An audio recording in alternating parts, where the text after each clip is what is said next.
Hello everyone, Scott Stiller here, Director of Sales at Stutsman Logistics.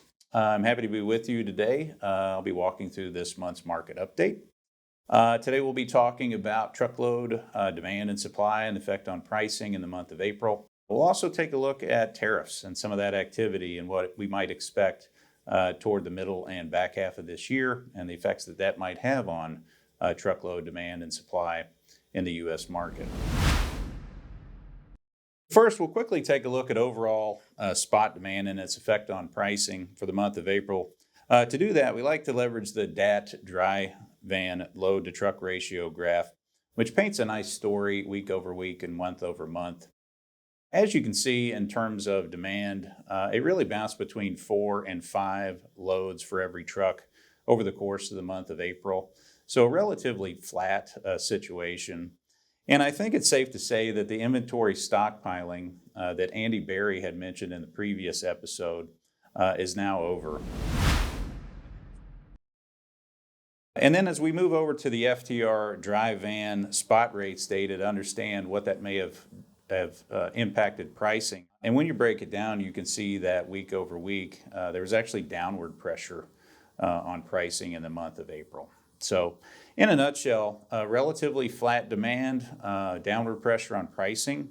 And I think, again, it's safe to say that the inventory run-up prior to tariff activity is now over. So now the question becomes, what happens next? And what can we expect? And to answer that question, I'd like to focus primarily on trade tensions and particularly on Chinese import activity. You've probably seen or heard some of the headlines here recently.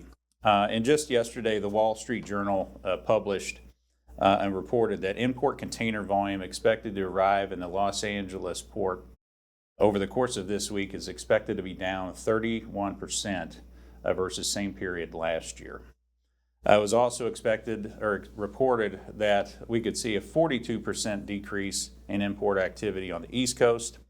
And to quote Gene Soroka, the executive director of Port of Los Angeles, he mentioned that essentially all shipments out of China for major retailers and manufacturers have ceased.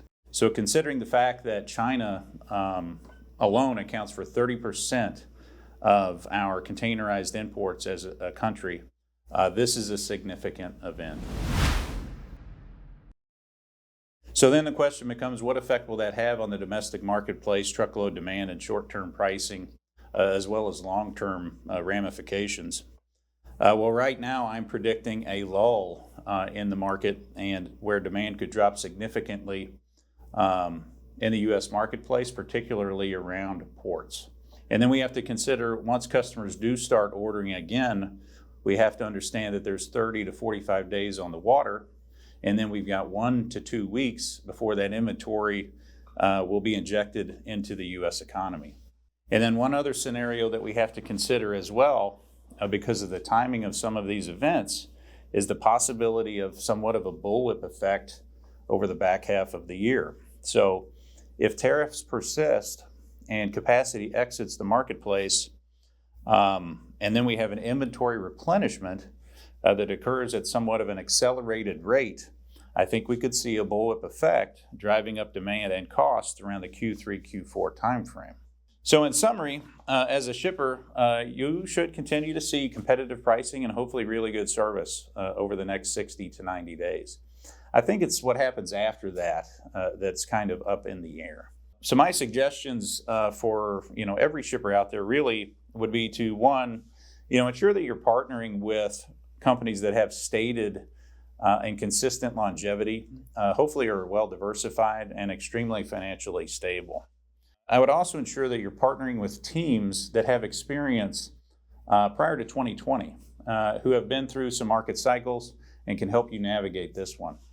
And then I would also ensure that your providers are taking a strategic long-term approach to adding value to your business and to your organizational goals. I think it's really those relationships and those partnerships that stand the test of time and markets. And then lastly, if your network is changing, if you find yourself with new vendors, dual sourcing situations, new markets, and the challenges that come along with those, please consider Stutsman Logistics. We'd love to have a conversation about the challenges that you're facing and try to add more value to your business and support of your business. So that's really it for this month's market update. Such is life, opportunities and challenges everywhere. It's part of our job to help you overcome those challenges and capitalize on those opportunities. I'd like to thank you for tuning in. I'd like to thank you for your partnership, and I'd like to thank you for allowing us to serve for your success.